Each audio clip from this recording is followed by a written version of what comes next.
Je vais vous emmener en voyage maintenant. En effet, nous avons la chance de recevoir un explorateur, un vrai, un membre de la Société des explorateurs français. Oui, ça existe encore, je pensais que c'était un truc du 19e. Un aventurier des temps modernes, Mathieu Tordeur.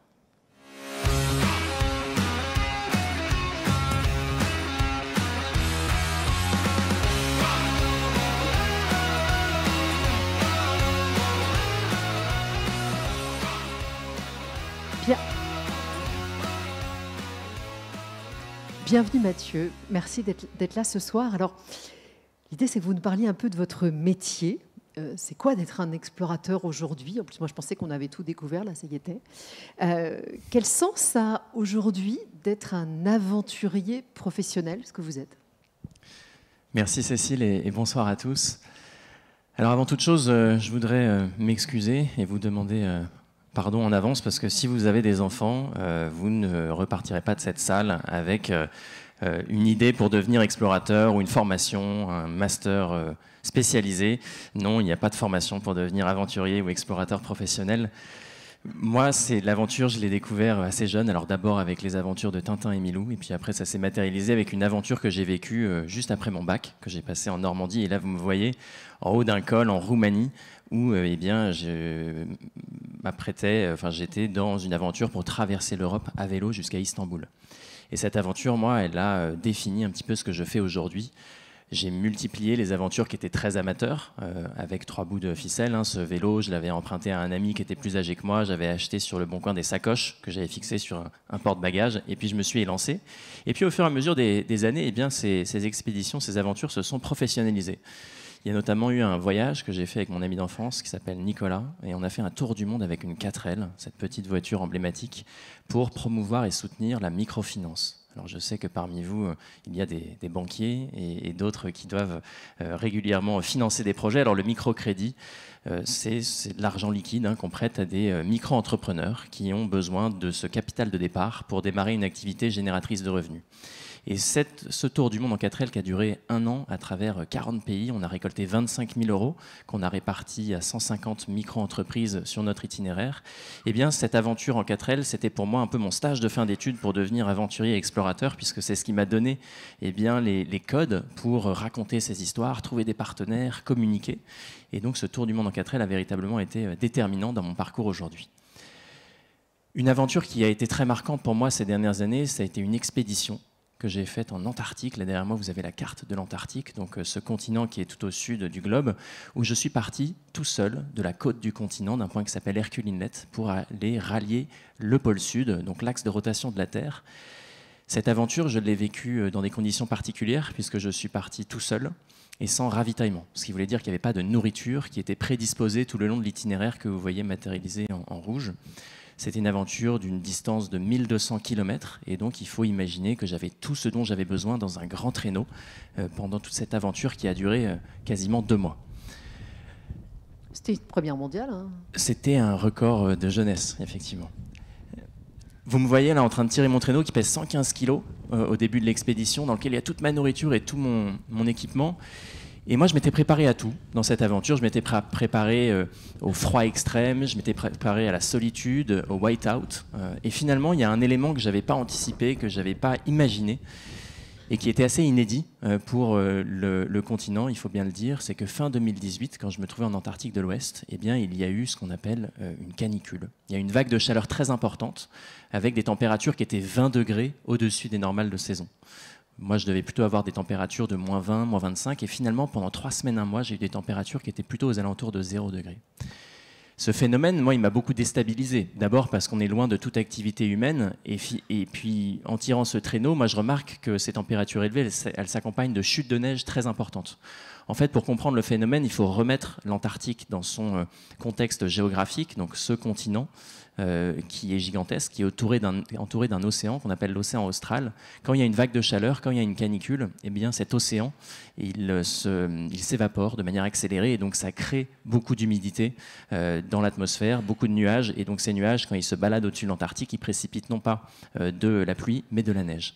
Et moi, je prends ça vraiment sur la figure au début de mon aventure.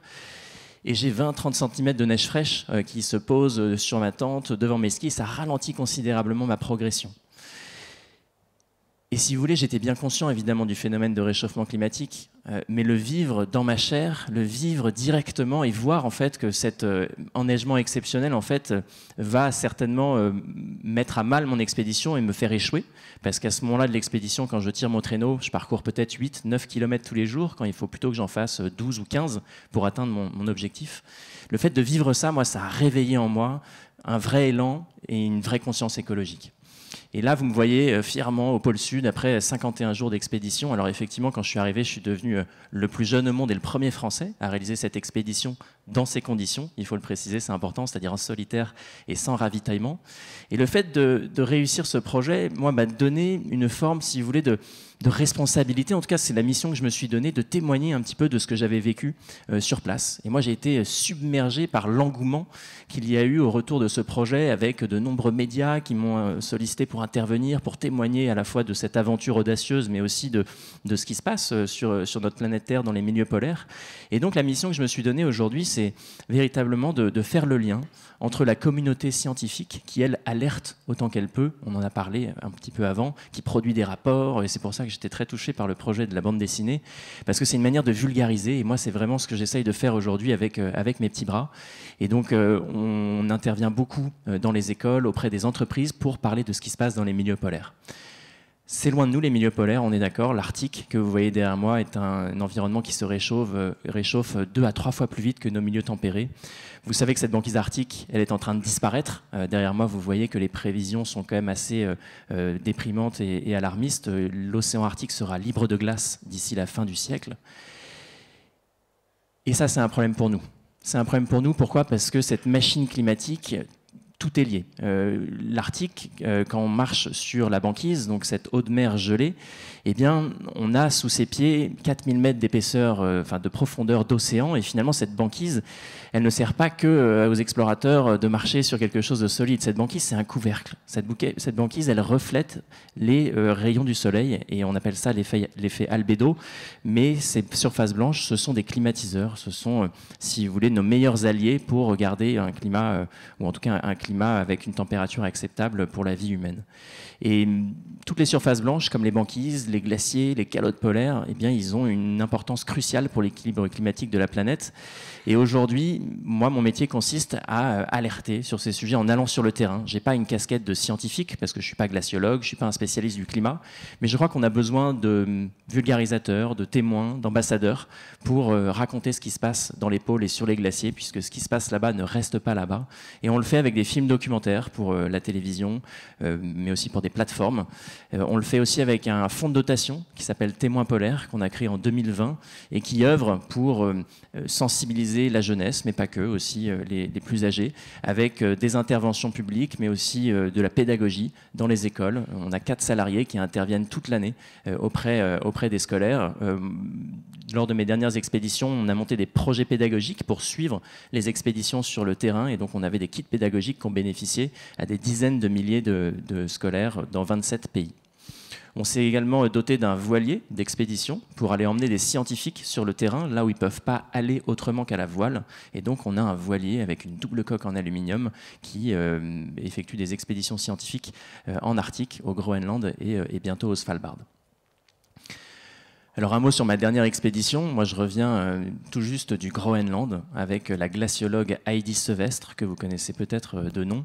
Qui était là il y a 2 ans. Qui était là il y a 2 ans, formidable. Donc pour ceux qui étaient là il y a 2 ans, vous la connaissez. Avec Heidi est glaciologue, donc elle connaît les glaces mieux que personne. Et avec Heidi, on a mené un projet au Groenland pour traverser l'île du sud au nord. On a fait 1500 km en partant du village qui s'appelle Ilulissat jusqu'à Qaanaaq, qui est le village le plus au nord du Groenland.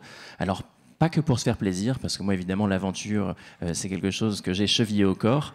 Mais l'idée, c'était d'utiliser un mode de déplacement innovant, que peut être le kite, pour aller accéder à des points de collecte et des points de recherche scientifique qui sont très inaccessibles. Pourquoi ? Parce que le kite vous permet aujourd'hui de parcourir des distances assez fabuleuses en peu de temps. Moi, quand je tirais mon traîneau, je faisais péniblement 20 ou 30 km par jour. Avec le kite, nous, on a fait régulièrement des distances de 200 km par jour. Et ça, c'est intéressant parce qu'on se déplace avec l'énergie du vent, donc on n'a aucun impact quand on est sur la calotte polaire, et ça nous a permis de faire tout un tas de recherches. Alors Heidi était très enthousiaste à l'idée de creuser des trous très profonds dans la neige. Ça nous prenait des heures. Alors elle creusait comme ça, je l'aidais évidemment, des trous de 2,5 mètres pour déterminer la densité du manteau neigeux, et elle vous dira qu'elle peut, elle, reconstituer les épisodes météorologiques, puisque chaque strate que vous voyez sur la photo, eh bien, c'est un épisode météorologique différent. Moi, humblement, je faisais des prélèvements de neige. Alors là, ce que vous voyez, c'est sur la neige qui est contaminée, c'est du noir de carbone.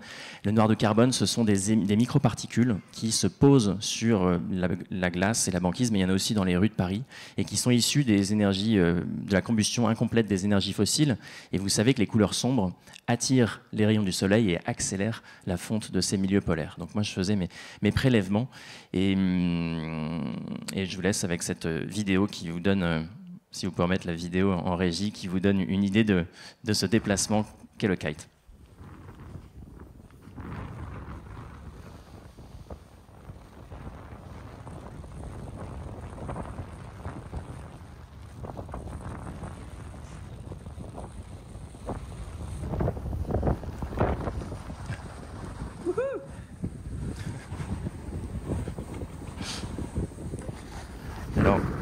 Alors on va assez vite en kite, et la prochaine expédition, s'il me reste 20 secondes, elle aura lieu en Antarctique. Donc c'est derrière moi, vous voyez la carte de l'Antarctique. Je ne peux pas vous en dire beaucoup plus, mais ce que je peux vous dire aujourd'hui, c'est que c'est une aventure qui va relier à la fois la science, la pédagogie, l'aventure. Vous savez qu'en Antarctique, on a une réserve colossale d'eau douce. C'est 70% des ressources d'eau douce de la planète, et que si l'Antarctique venait à fondre, il y aurait une élévation du niveau des mers de 58 mètres partout sur le globe. Et donc avec Heidi, on prépare une expédition qui va raconter cette histoire. On va essayer d'avoir de l'impact. Si vous voulez en avoir avec nous, vous êtes les bienvenus. Merci à tous.